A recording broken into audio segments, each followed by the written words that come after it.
City India news, महाराष्ट्रातील लोकप्रिय news channel.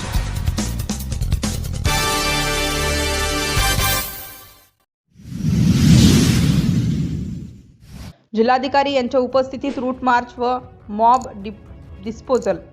Ramtek police station अंतर्गत 12 नोव्हेंबरला दुपारी विधानसभा सार्वत्रिक निवडणूक 2024 संबंधाने जिल्हाधिकारी विपिन ईटनकर व नागपूर ग्रामीण पोलीस अधीक्षक हर्ष पोद्दार यांच्या मार्गदर्शनात रामटेक शहरमध्ये रूट मार्च व मॉब डिस्पोजल घेण्यात आले। रूट मार्चमध्ये उपविभागीय पोलीस अधिकारी रमेश बरकते, रामटेक पोलीस निरीक्षक आसाराम शेटे, अरोली सहाय्यक पोलीस निरीक्षक स्नेहल राऊत, देवलापार ठाणेदार नारायण तरकुंडे सहित एकूण 7 अधिकारी, 54 अंमलदार, आरसीपी पथक, एसएसबी पथक हजर होते। Route march police station Ramtek, Gandhi चौक, डॉक्टर आंबेडकर चौक ते बस स्टँड चौक असा घेण्यात आला।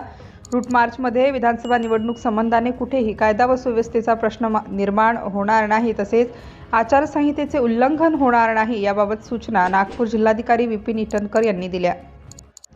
गर्दीवर नियंत्रण कसे करता येईल याकरिता बस स्टँड चौक येथे प्रात्यक्षिक घेण्यात आले। सिटी इंडिया न्यूजसाठी गौरी गणेश बोरकर, अरोली।